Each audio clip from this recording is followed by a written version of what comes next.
중국은 인구수만큼이나 많은 사건 사고가 펼쳐지는데요. 대부분은 중국이 중국했다라는 말을 들을 만한 일이었습니다. 그리고 최근 또다시 중국이 중국했다라는 이야기가 나올 만한 일이 벌어졌는데요. 바로 대규모 폭발 사고가 발생했던 것입니다. 그동안 중국 내에서는 폭발 사고가 꽤 있었는데요. 하지만 대부분 신경 쓰지 않았습니다. 일상에서 흔히 일어나는 사고라고도 생각하는 경향이 있기 때문인데요. 뉴스를 봐도 알 수 있지만 어린아이들의 장난에서 폭발 사고가 시작되는 것을 자주 접할 수 있죠. 중국에서는 명절 때마다 폭죽을 가지고 놀 정도로 폭죽놀이가 보편화되어 있는데요. 그래서인지 어른이 없는 곳에서도 아이들이 폭죽을 가지고 노는 경우가 허다합니다.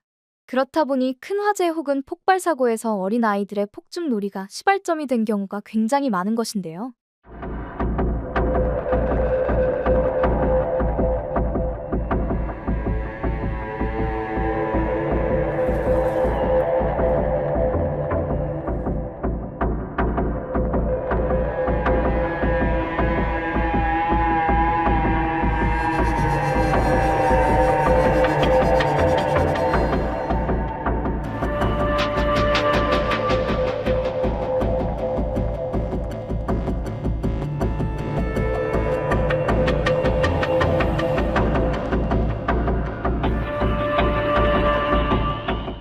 해마다 폭죽놀이로 인하여 화재 및 사건 사고가 끊이질 않자 심각성을 깨달았던 당국은 명절만은 폭죽놀이를 금하기로 했는데요.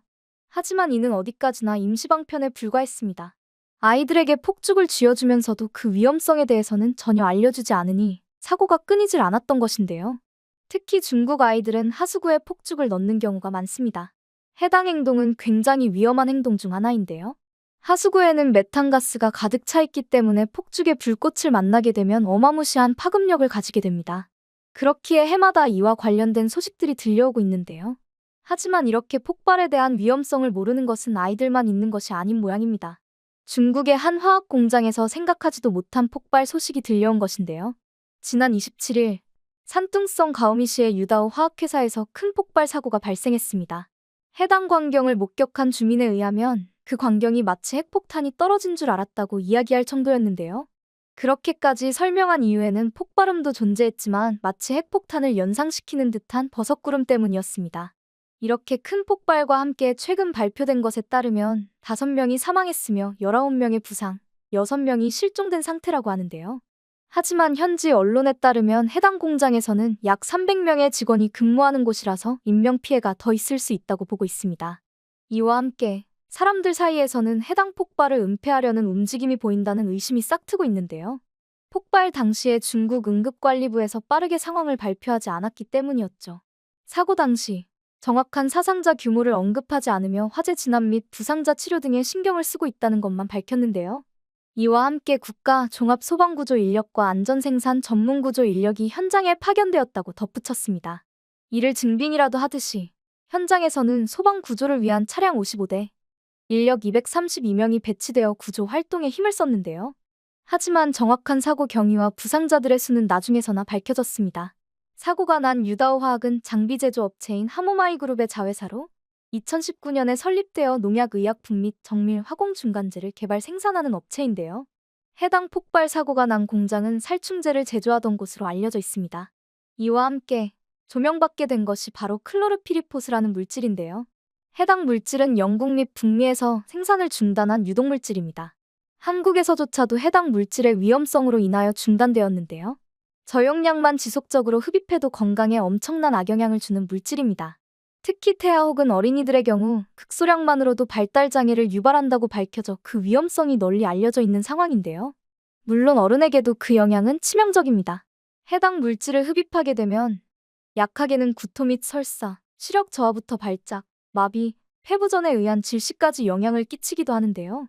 그렇기에 고용량을 흡입하게 되면 급성 중독을 유발하여 사망까지 이를 수 있습니다. 그렇다 보니 많은 나라에서 해당 물질을 중단하게 된 것인데요. 알려진 바에 의하면 살충제로 인한 인명사고 중 가장 높은 비중을 차지하는 것이 클로르피리포스라는 통계가 있을 정도라고 하죠. 이런 위험한 물질이 해당 폭발 사고로 인하여 주변 지역에 대기 중으로 퍼져나간 상태라고 알려졌는데요.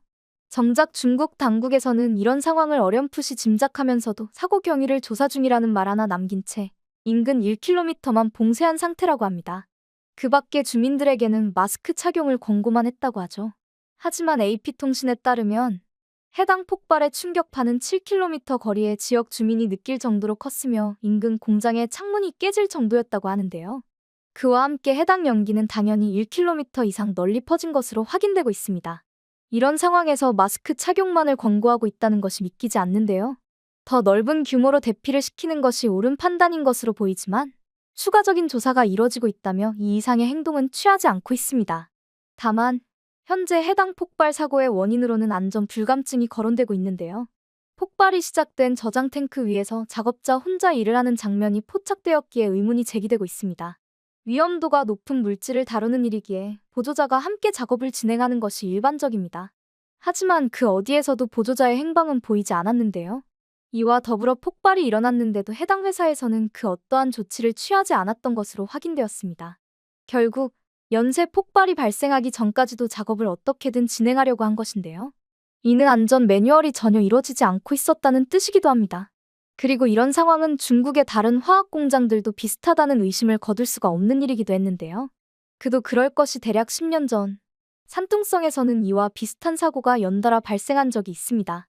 당시에도 이번 폭발 사고처럼 사람들이 경악할 만한 폭발음과 함께 많은 인명피해가 있었는데요.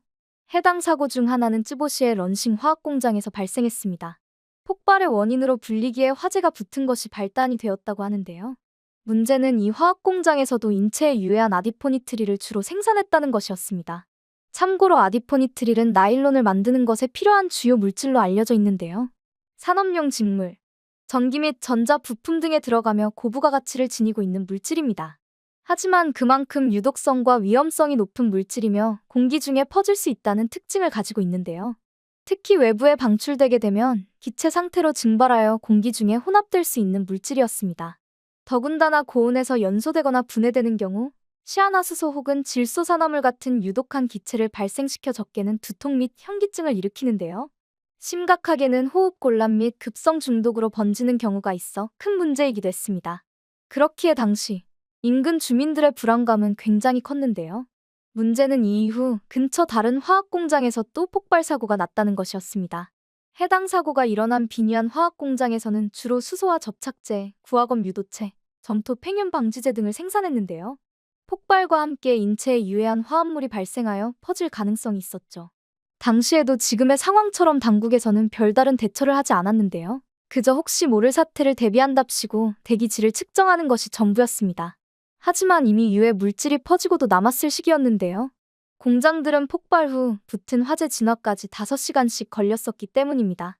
덕분에 해당 연기는 이미 수십 캔로 퍼졌어도 이상하지 않았을 텐데요. 이미 진화가 끝난 상태에서 대기질을 측정한다는 것 자체도 이해가 되지 않았으나 추가적인 피해는 파악하지 않은 채 별다른 이상이 없다는 것으로 결론을 지었습니다. 사실 당국 입장에서도 이렇게까지 상황이 커진 것은 처음이었는데요. 알려진 바에 의하면 화학 공장의 폭발 사고는 자주 있는 일이었기에 언론에 노출되는 경우가 그다지 없었습니다. 대부분 조용히 처리하고 끝이 나는 일들이었기 때문이죠. 하지만 당시 해당 사고들이 터지기 전에 텐진에서 대규모 폭발 사고가 일어나며 앞서 알려드린 사고들이 주목을 받게 된 것인데요. 텐진에서 벌어진 대규모 폭발 사고는 30초 간격으로 일어난 두 차례 폭발로 700여 명 이상이 부상을 당했으며 100명 이상이 사망한 충격적 사건이었습니다. 참고로 해당 사고는 텐진항에 있던 컨테이너에 든 화학 물질이 폭발까지 이어진 것이었는데요. 그 위력은 어지간한 전쟁에서 볼 수 없을 정도의 큰 폭발로 인공위성에서도 폭발이 감지되었을 정도라고 하죠. 이런 큰 사고가 벌어진 지 얼마 되지도 않아 화학 공장에서 사고들이 터지니 당연히 주민들 입장에서는 불안할 수밖에 없었을 텐데요. 당국 입장에서도 평소에는 보도도 되지 않았을 내용이 끊임없이 대두되니 신경이 쓰일 수밖에 없는 상황이기도 했습니다. 해당 사고들로 인하여 화학물질 안전관리 법제 강화가 이루어졌는데요. 이와 함께 안전교육도 제대로 할 것을 약속했습니다. 덕분에 연 10회 이상 발생했던 폭발 사건들이 대거 줄어들었다고 하는데요. 여전히 안전을 이야기하기에는 먼 상황입니다. 그동안 자잘한 폭발 사고들이 있었으나 결국 안전수칙을 제대로 이행하지 않아 해당 사고가 발생한 것으로 보이는데요. 화학 공장이었던 만큼 그 문제는 현재 눈으로 보이지 않지만 앞으로 어떤 문제를 발생시킬지 알 수 없는 상황입니다. 하지만 당국은 이번에도 눈을 감고 괜찮다는 이야기로 사람들을 안심시키고 덮으려고 할 듯한데요. 이런 태도들로 인하여 또다시 해당 사고들이 발생할 가능성이 높아지고 있습니다. 당국에서조차 이렇게 덮으려고만 하고 있는 상황이니 안전사고가 발생하는 것은 당연한 일로 보여지는데요.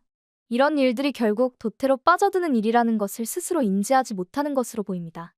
더군다나 해당 공장들이 산둥성에 있는 만큼 한국도 영향을 받을 수 있는 상황인데요.